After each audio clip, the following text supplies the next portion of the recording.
예, 제3차 남북 정상회담 일정으로 연기됐던 국회 대정부 질문이 오늘부터 재개됐습니다.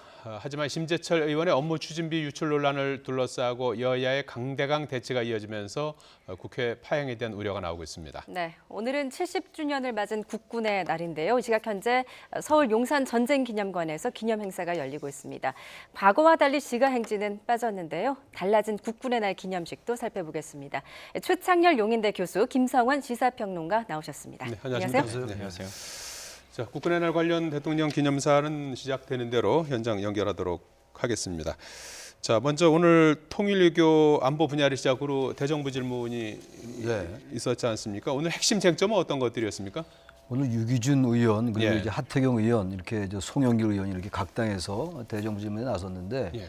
여야가 일단 첨예하게 대립하는 게 판문점 선언입니다. 그러니까 판문점 선언 비준 동의안에 대해서 한국당 의원들은 유기준 의원은 이거는 북한의 셀프 비핵화를 인정해주는 꼴이다. 예. 다시 말하면 비핵화의 진전이 없는 상태에서의 판문점 비준 선언 동의는 안 된다라는 거고 예. 그밖에 판문점 선언도 그렇고 평양 공동 선언도 그렇고 말이죠. 이런 것들에 대해서 어쨌든 간에 한국당은 안보를 위태롭게 하는 거다. 이런 이제 논조였고요.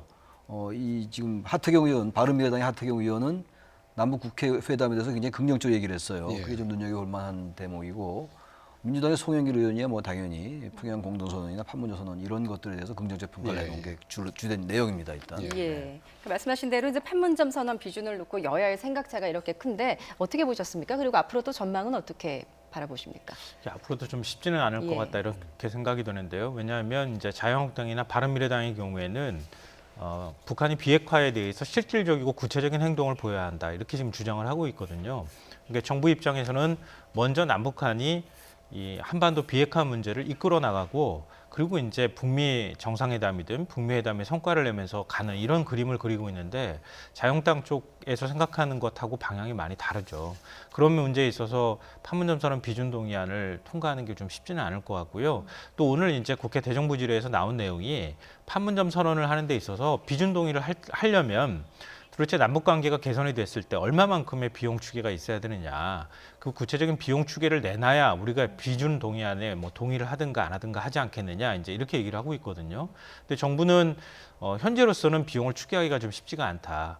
그래서 내년 예산안에 포함되어 있는 금액 정도만 추정을 하고 그다음에 남북 관계 진전 속도에 따라서 그 남북 관계에 필요한 개선에 필요한 예산을 좀 추계해서 그 다음에 내놓겠다 이렇게 얘기를 하고 있는 것도 서로 간에 이제 생각하는 방향이 많이 다른 거죠.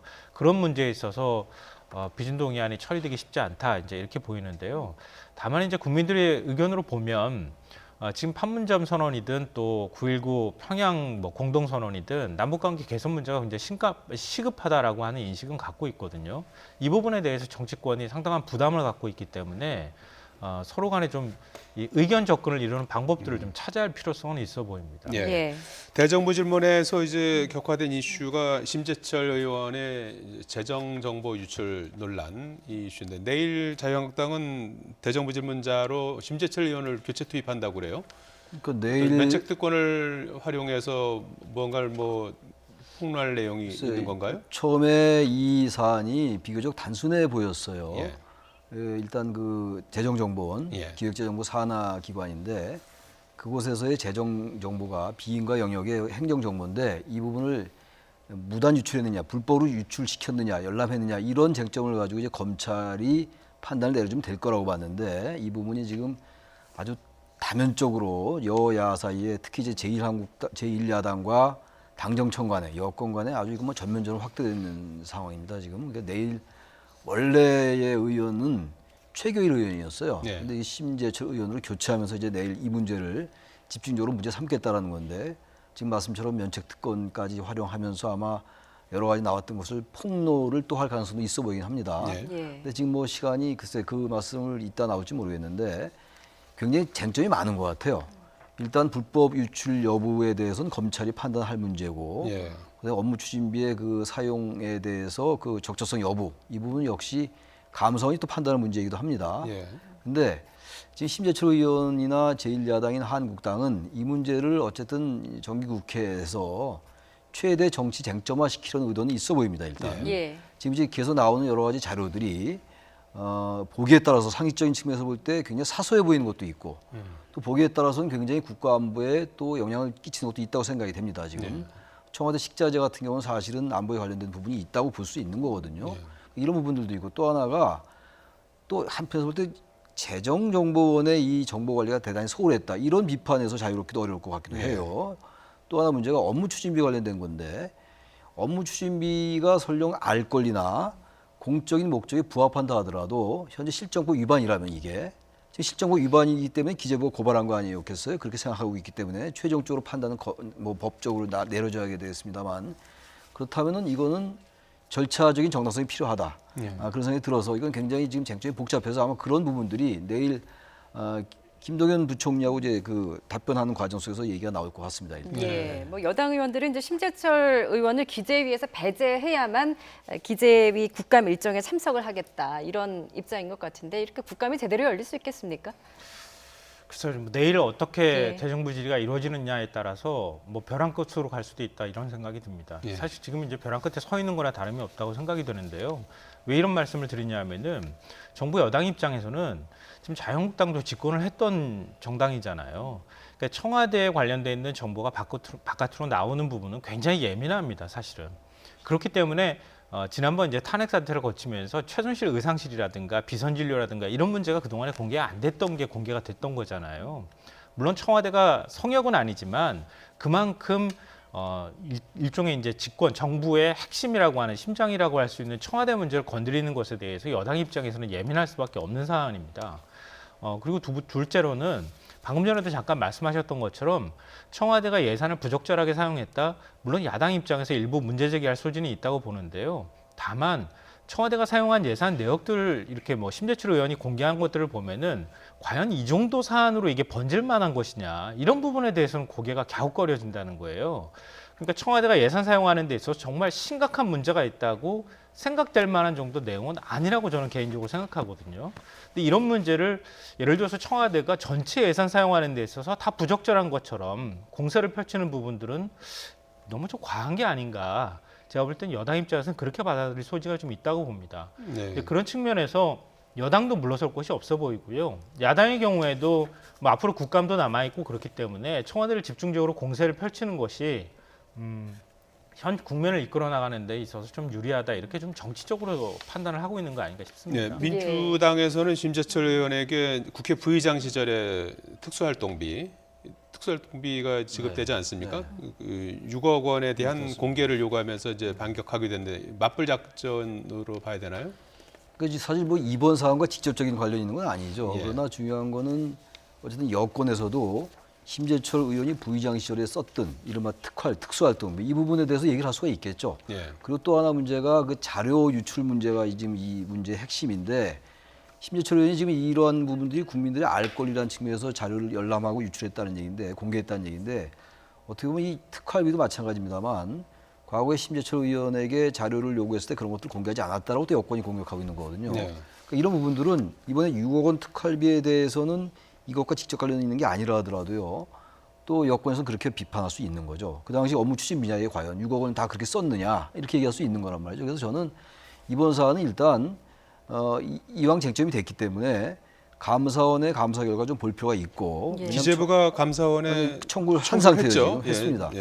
그러니까 청와대에서는 전수조사해서 전혀 문제가 없다라는 입장이고 심재철 의원이나 지금 자유한국당에서는 문제되는 소지가 많다라는 것이기 때문에 감사원의 판단을 받아봐야 되는 것이고 예. 아까 모두 얘기했던 그 불법이냐 아니냐의 문제, 실정법 위반이냐 아니냐의 문제는 검찰이 이제 수사를 하고 예. 나중에 최종적인 판단을 받아야 되는 건데 이것을 아까도 말씀하셨습니다만 너무 정치 쟁점화하는 것 같아요. 예. 이렇게 당정청과 제1야당이 이 정기국회 한복판에 들어와서 이 문제 가지고 과연 이게 격돌할 사안인가 이런 생각 분명히 듭니다. 예. 이 부분은 지적을 좀 할 필요가 있을 것 같은데요. 심재철 의원이 뭐 어떤 방식으로 일단 자료를 받았던 간에 그 재정 정보와 관련되어 있는 사이트를 열 수 있는, 그러니까 열람할 수 있는 권한을 일부, 그러니까 아주 소수한테만 열어주는 거거든요. 예를 들면은 국회의원실에서 정도만 볼 수 있도록 일부 열어주는데 뭐 심의원 쪽에서는 그게 백스페이스 2번을 치니까 뭐 열리더라 이렇게 지금 얘기를 하고 있지만 만약에 그렇게 했다 하더라도 그런 자료를 무제한으로 받을 수 있는 상황이었다 그러면 정부에다 알리거나 얘기를 했었어야죠. 만약에 다른 사람이 거길 들어가가지고 이런 식으로 보안이 뚫렸었다고 하면 훨씬 더 심각한 문제가 될 수 있지 않겠습니까? 예. 네. 근데 예를 들어서 언론이 만약에 그런 자료를 입수하고 분석하고 취재를 통해서 확인 검증을 한 다음에 보도를 한다 그러면 저는 있을 수 있는 일이라고 봐요. 근데 야당 국회의원도 특히 국회 부의장까지 지낸 분 아니겠습니까? 그럼 이런 사안이 얼마나 예민하고 또 이런 정보를 받았을 때 한 40만 건이 넘는 것들을 다운로드 했다고 지금 얘기가 되고 있는데 이런 정보들을 입수를 했다 그러면 그 정보가 유출되는 것에 대한 심각성을 먼저 제기하고 그리고 난 다음에 만약에 정말 국가보안과 관련돼서 문제가 심각한 것이 포함되어 있다 그러면 다시 되돌려 줘야죠. 그걸 가지고 야당 의원은 나는 이제 정당하게 입수를 했다는 이유로 다 가져가서 알겠습니다. 분석하고 폭로해도 예. 된다고 얘기하는 것은 전 문제가 이게 있다고 이제 바로 봅니다. 이제 여당에서 이제 그렇게 이제 주장하고 있는 부분이고요. 그 여당에서는 심의위원이 국가 안보의 또 내용상 치명타가 될 수 있는 기밀을 빼돌렸다는 입장이고요. 야당에서는 입을 막으려는 행태다 이렇게 정면을 맞서고 있는데요. 양쪽의 얘기를 잠깐 들어보시겠습니다. 심재철 의원의 변명이 끝이 없습니다. 기초적인 검증도 없이 청와대 업무 추진비 내역에 문제가 있다고 주장하고 거짓말로 밝혀지면 구차한 변명만 늘어놓고 있습니다. 그런데 청와대 업추비 내역을 부각시키면서 심재철 의원이 감추려는 것이 있습니다. 바로 국가기밀자료 유출 행위라는 본질입니다. 이러한 중대한 범죄가 어떻게 정상적인 의정활동인지 이해가 안 됩니다. 홍위병을 넘어서 세상이 뒤집어졌다고 몽둥이 들고 횃불 들고 몰려다니는 완장찬 모순 같은 행태를 지금 보여주고 있습니다. 심재철 의원 폭로한 내용들을 보니까 기가 안 찹니다. 이자카야 가고 와인바 가고 사우나 간 게 국가기밀 탈취입니까? 국기문란입니까? 민주당은 청와대 돌격대 역할 그만두고 국회의 권위를 스스로 지키길 다시 한번 촉구를 합니다. 지난 예. 70년 문재인 대통령의 국군의 날 기념사 들어보시겠습니다. 도 없이 지켜냈습니다. 국군 장병 여러분의 노고를 취하며 모든 국민과 함께 국군의 날 70주년을 축하합니다. 우리는 지금 전쟁기념관 평화의 광장에 서 있습니다. 평화를 원하거든 전쟁을 기억하라는 경구가 이 광장에 새겨져 있습니다.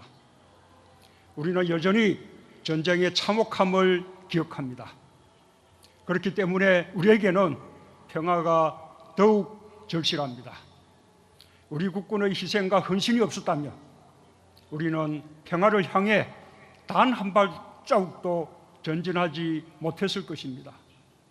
조국 수호에 목숨을 바친 호국 영령들이 있었기에 오늘의 대한민국이 있습니다.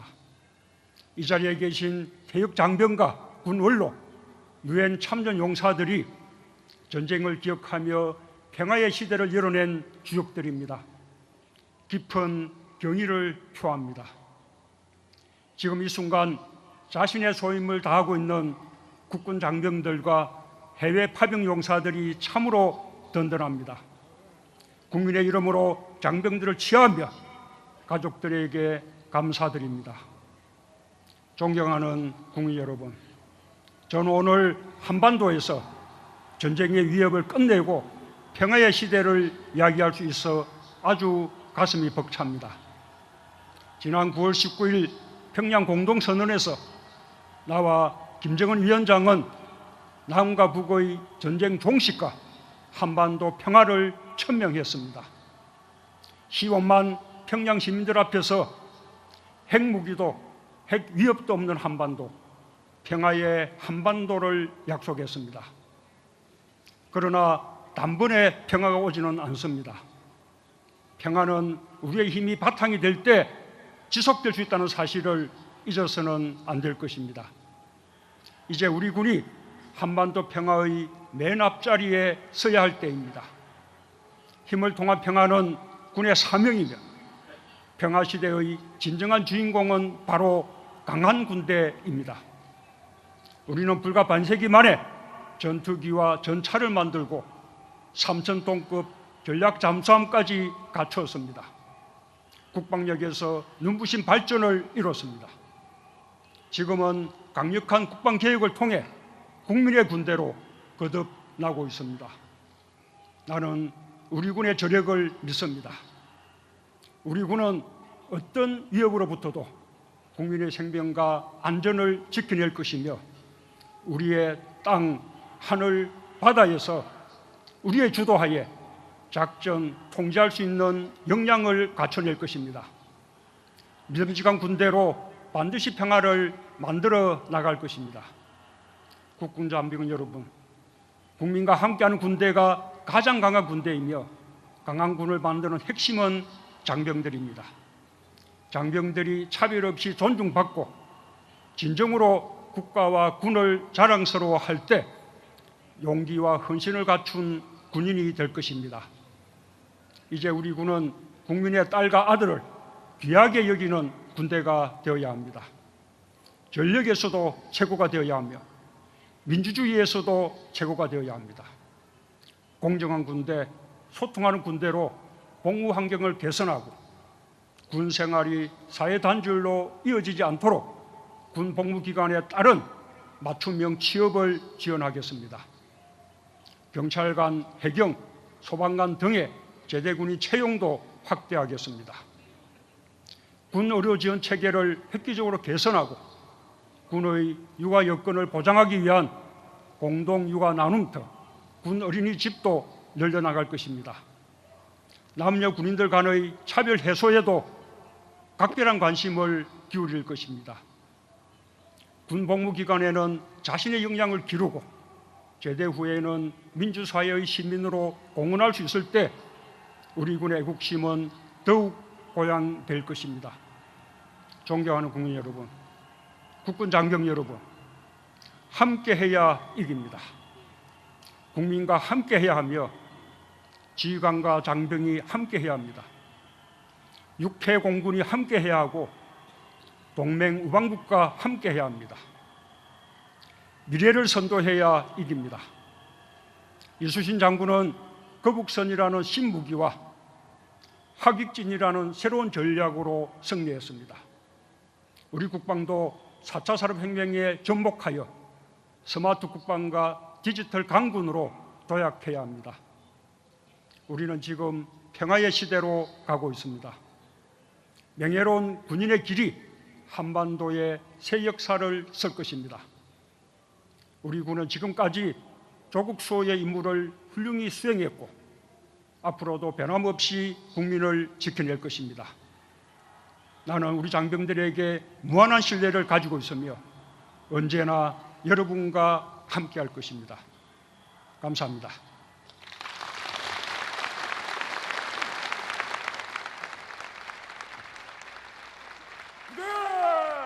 예, 오늘 국군의 날 사상 처음으로 전쟁기념관 평화의 광장에서 열린 제70주년 국군의 날 기념식에 문재인 대통령의 기념사 들으셨습니다. 군에 대한 격려, 경의, 노고를 위로했고요. 한반도에서 전쟁의 위협을 끝내고 평화를 얘기하게 돼 기쁘다 이런 언급이 있었습니다. 지난 9월 19일에 김정은 위원장과 전쟁을 종식하고 평화를 천명했다 이런 언급도 있었고요. 평화 시대의 진정한 주인공은 바로 강한 군대다 이런 얘기도 있었죠. 네, 맞습니다. 근데 문재인 대통령 이제 얘기의 핵심은 그건 것 같아요. 지난번 이제 평양 공동선언을 통해서 사실상 남북한이 전쟁을 이제 종식하겠다라고 하는데 합의를 한 거 아니겠습니까? 그 얘기는 한반도의 평화가 정착된 그 이후의 어떤 군의 위상과 역할에 대해서 강조를 한 것으로 보이고요. 그런 측면에서 국방개혁을 앞으로 더 추진력 있게 추진해 나가겠다.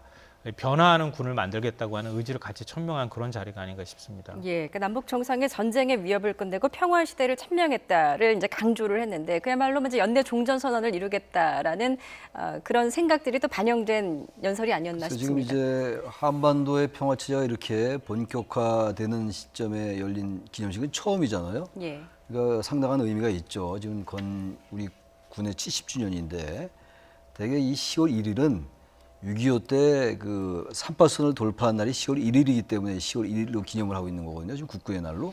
근데 국군의 날의 이제 개념도 이제 바뀌어지는 거죠. 그렇기 때문에 처음으로 이런 이제 전쟁 기념관에서 국군의날 기념식을 갖는 거거든요. 특히 이제 5년마다 이제 군사 퍼레이드라고 할까 이제 했는데 2013년도에 했어요. 그러니까 올해 하는 해인데 그걸 하지 않고 이제 여기서 이렇게 하는 거거든요. 전쟁 기념관에서 이것도 예. 남다른 의미가 있다고 일단 보여집니다. 새로운 한반도 평화체제 구축 시대에 맞춰서 국군의 날의 개념도 달라지고 또 지난번에 그 건군 북한 구구절 그때는 예. 북한이 ICBM을 등장시키지 않았었어요. 아마 그런 점도 좀 의식한 면이 없지 않아 있다고 보여집니다 지금. 예. 네. 자, 이 저녁 시간에 한 것도 좀 네. 특징적인 것 같아요. 보통 예. 이제 방금 전에 말씀하셨던 예. 것처럼 5년 단위로 이제 꺾어지는 해에 군 퍼레이드를 했었거든요. 예. 근데 그럴 때 보통 오전 시간대 했었죠. 근데 이번에는 국군의 날 기념 행사를 오후 시간대를 밀어놨거든요. 그러니까 6시 30분부터 시작을 한 상황인데요. 그러니까 일종의 이제 방금 전에 말씀하셨던 것처럼 군의 성격이 이제 바뀌어야 된다는 점을 강조한 것으로 보입니다. 예. 그러니까 군사 퍼레이드라고 하는 게 결국은 보여주는 거잖아요. 그러니까 적을 향해서 보여주거나 네. 아니면 국제사회에 우리는 이런 힘을 가지고 있다고 보여주는 것이나 다름이 없고 예. 국민들에게 일종의 안보 의식을 고취하기 위한 목적도 있는데 지금 이번에 이제 치러지는 국군의 날 행사 같은 경우에는 보여주기보다는 우리가 군이 뭔가 변화하겠다고 하는 의지와 함께 국민들이 다 함께 국군의 날을 축하하겠다고 하는 의미도 같이 포함되어 있는 것 같습니다. 예. 오늘 이제 청와대에서 열린 경축연에서도 이제 특별한 이벤트가 있었는데 여기에서는 초대형 햄버거 또 초코파이가 등장을 했다고 해요. 이건 또 어떤 의미였습니까? 그래서 되게 우리가 생각하는 국군의 날 이미지하고 좀 안 맞잖아요. 그러니까 오늘 또 이제 다른 행사도 있지만 또 그 싸이가 공연하는 것도 있어요. 그런 점들도 과거에는 생각할 수 없는 거였거든요. 아마 그런 관점에서 볼 때 청와대에서 그런 무슨 초코파이나 햄버거 이런 것들 하는 것도 뭔가 국군의 날의 개념도 뭔가 좀 유연하게 갖고 가겠다 이런 의미도 있는 것 같고요. 어쨌든 국군의 날이 과거처럼 어떤 뭐 무력 시위를 비친다든지 그리고 어떤 군인들이 굉장히 고생하는 이런 국군의 날이었거든요, 사실은. 제 기억하기로 과거 여의도 광장에 그 국군의 날의 행사에 참여하기 위해서 군인들이 한 달 전, 두 달 전부터 같이 훈련을 합니다. 열병, 분열 이런 것 때문에. 그런 것들이 사실 국군의 날이 국군이 주인공이 돼야 되는 날인데 국군이 굉장히 고생하는 이러한 측면도 없지 않아 있었어요. 아마 예. 그런 점들도 이번 국군의 날에서 많이 의식한 게 아닌가라는 생각도 들기도 합니다. 네, 이건 제 개인적인 경험을 말씀드려야 될 것 같은데요. 제가 군 생활할 때 처음으로 군대리아라고 불리는 햄버거가 보급되기 시작했어요. 네. 그때 처음으로 그걸 맛보기 위해서 굉장히 장병들이 좋아했던 그런 기억이 새삼 떠오르는데요. 예. 일종의 이제 그 초코파이하고 군대리아라고 하는 햄버거가 장병들을 상징하는 군 생활의 고단함을 상징하는 게 되기 때문에 그런 장병들의 노고를 치하한다고 하는 그런 의미를 좀 포함하고 있는 그런 이제 상징적인 행사였던 것 같습니다. 예.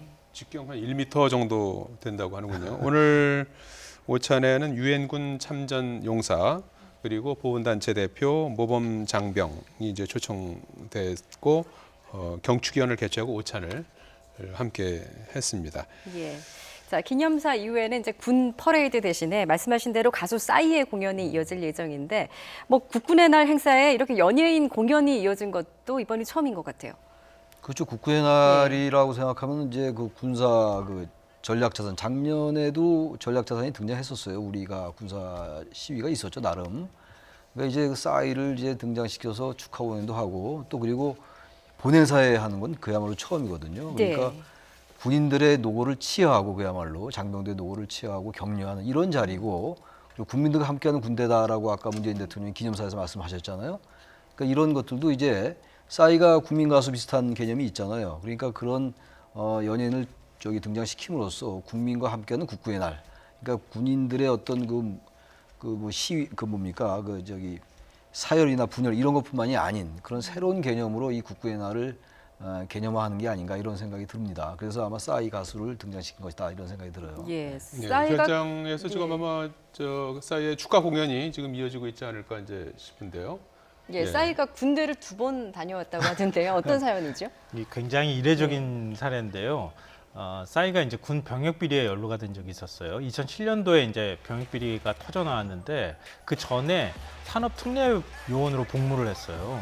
그러니까 그때 복무를 했을 때 특례요원으로 선발된 것 자체가 부당하게 선발이 됐다. 이게 이제 적발이 됐던 거거든요. 네. 근데 그리고 난 다음에 다시 징집영장이 나오니까 소송을 냈는데 패소를 하고 결국 군에 입대를 다시 해서 통신병으로 다시 또 20개월을 근무를 했어요. 예. 근데 공교롭게 싸이의 또 두 딸이 쌍둥이인데 딸이 태어난 날이 또 국군의 날이라고 합니다. 네. 그래서 싸이가 군대는 내 운명이다 뭐 이런 얘기를 그 다음에 하기도 했고 군에서 행사를 하게 될 경우에 굉장히 적극적으로 가서 뭐 출연료도 특별히 받지 않으면서 뭔가 이제 본인이 과거에 했었던 일을 다시 이제 일종의 이제 사과하는 마음도 있었을 것 같고요. 예. 그 일을 이제 나이 먹고 난 다음에 좀 미안함이나 죄스러움 같은 것도 좀 있었던 것 같아요.